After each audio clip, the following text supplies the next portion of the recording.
plan, and they need to invest sufficient resources to enable a structured process to make up for any community capacity shortfalls. And this is not going to be a short-term solution, but they've been sitting on this for years. 3 years ago they tried to sell it off and it didn't work out, and they're back again to do the same thing. So I'm not going to get time to finish my whole presentation, but I think that there is I think there's hope, and I think there's hope for you if we have this last point, this community development trust idea, and I know Laurie's going to speak a bit about that. What I really want to say is that this is your facility, it's my facility as a Fermanagh resident as well, and we can't allow this just to happen to us. We can't allow what's happened in Necarne to go along and to go without challenge. There is possible alternatives.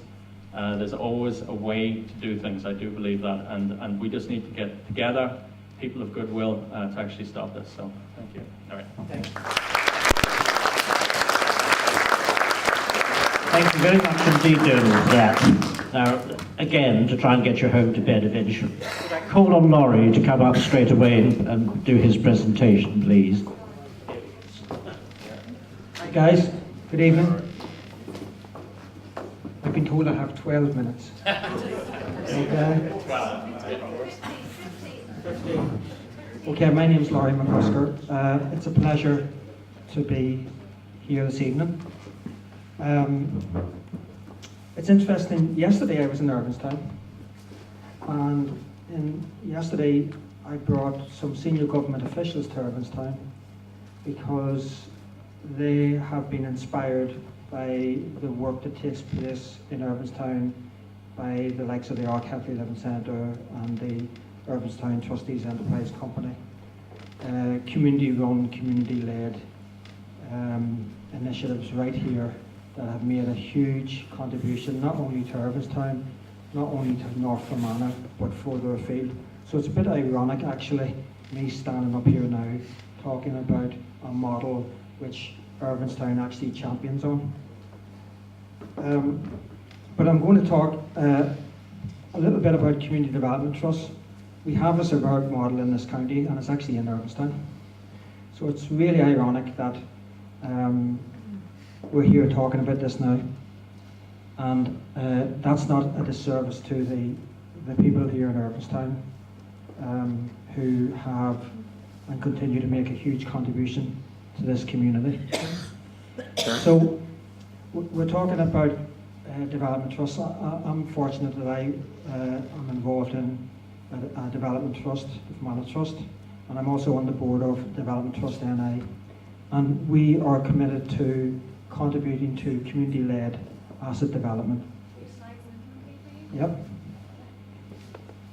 So what is a development trust? It's a group of people who serve the community, who've come from the community and are accountable to the community. And basically the board, made up by people representing the community, make all policy decisions. They have a development trust as a clear and agreed mission and clear agreed aims and target in terms of its beneficiaries. And it's about local, it's about generating surpluses which are to be used for the community, by the community, and reinvested back into the organisation and the community. Community is informed, it's engaged. So why is this a good thing? Why is a community management trust a good thing? Well, it's about people making decisions for themselves and for the community. It creates civic pride, it creates empowerment, it creates trust. And very clearly, a development trust has a local focus, local priorities, which are embedded in the community.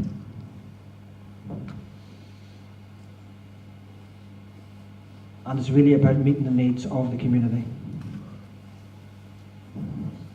They're enterprises.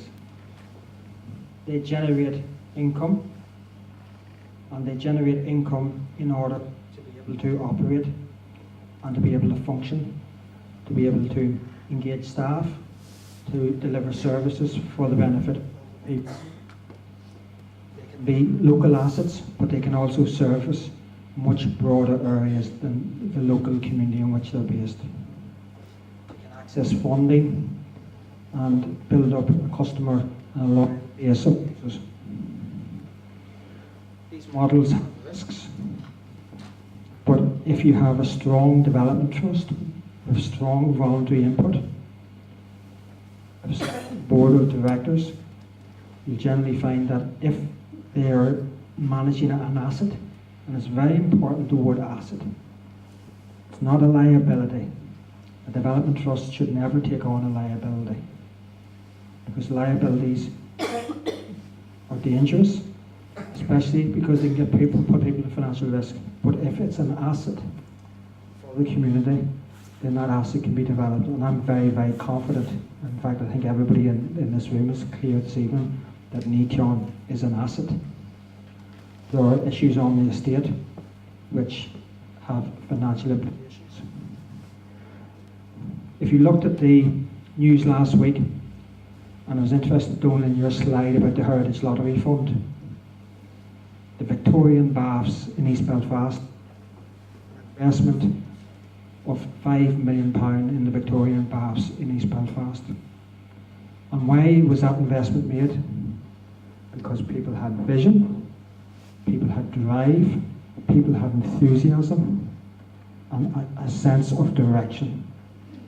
And after numerous years, the Heritage Lottery Fund put up the hand and put forward a cheque for £5 million. Now, that's the type of thing that can happen, and with an asset like the Necarne estate, and within that numerous assets, it would be incredible if what risks do exist could not be overcome. In a development trust model, there can be concerns around capacity and delivery, but as long as it has a strategic focus and there's a real capacity within the board or from the community, those concerns can be overcome. So where has it worked? Actually, the first place it's worked is Irvinstown. So it's ironic that we're here talking about an asset within this community, but it's worked in many, many other places. I visited a number of years ago Coin Street in London, which is a run-down asset. And the community within that asset, a very poor neighbourhood in London, decided that they wanted to develop that community. They had a lot of people from outside that community buying land, and these people who were, in many cases, from low-income households, decided to get their act together. They've developed a multi-million-pound per annum project for the community, by the community. They've developed assets based on a site of 13 acres, which is much smaller than Necarne, but there's a thriving community assets on that 13-acre site. Offices, shops, galleries, providing jobs in that community for the community, and generating a huge income which is invested back in the community. And if one ever has has a chance to see how they've invested in the community in leisure facilities, which are state-of-the-art, owned by the community, making assets, making money, which is back in, employing an awful lot of people. This is an interesting one. When I put this up, I was thinking of the Healthy Living Centre here in Irvinstown. Quite ironic. Again, this is in Sheffield, the community enterprise, which has created a huge number of jobs based on health, employment, training, and activities for adults and children. Goodwin in Hull. The reason I'm fond of Goodwin is I'm a cusker involved in this particular development trust. And he once checked me out and he gave me a call and he asked were we related, because he's from his ancestors are from this part of the world, but we figured out we weren't related. He thought it was something in the genes, but it wasn't. Again, a development trust in a very poor neighbourhood in Hull, and that development trust has been very successful in around improving people's quality of their life, and they've established whole range of housing and accommodation for people in from low income backgrounds, but also a whole range of other healthy living and children's centres, etc., creating hundreds of jobs in a low income community. Now, I want to talk about a more recent model of where a development trust is being developed. And I felt it was useful to bring this up as part of my final part of my presentation. If any of you know, most of you will have heard of Lough Neagh. Well, Lough Neagh is a huge inland waterway in Northern Ireland. And the bed of Lough Neagh is owned by the Earl of Shaftesbury, the Earl of Shaftesbury. And he is the owner of Lough Neagh. And Lough Neagh is hugely contentious. It's hugely contentious because of sand dredging, because of fishing, and a whole range of other activities. So there's a whole range of stakeholders, and actually there's 5 councils who border Lough Neagh. 5 councils, and a whole range of stakeholders in terms of boating, fishing, sand dredging, etc. But the seabed is owned by the Earl of Shaftesbury. And recently, Lough Neagh held a community consultation to shape the future of Lough Neagh. And the question was, should the community be involved in managing it? And should the community be given an opportunity to own it? And the people who funded this consultation was the Department of Agriculture and Rural Development. So, the department, my understanding, has had an interest over many years in Necarne. Somewhere else where it's had an interest, it's actually engaged the development process for community consultations. It's funded that process and helped set up the development trust. So I don't think we have to be too imaginative in terms of a process that the Department of Agriculture and Rural Development followed approximately a year ago.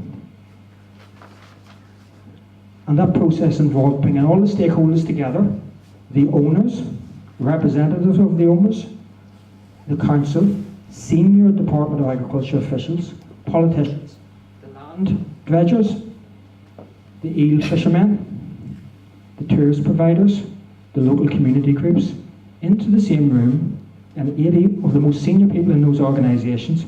People said, no, you won't get them in the same room. So they'll knock the heads off one another, some of these guys. Don't talk to one another. And what do these guys do? They work together. They looked at what their vision was for Lough Neagh. They identified a whole range of themes.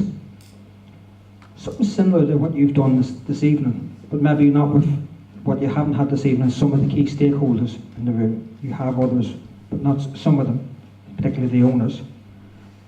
They developed a joint framework, and they all signed up to that. That's a community consultation process.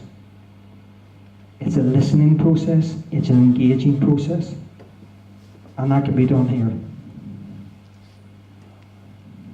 And what has now formed is the Lough Neagh Development Trust to take that work forward with all of the stakeholders agreeing whether it was social outcomes, environmental outcomes, and economic outcomes.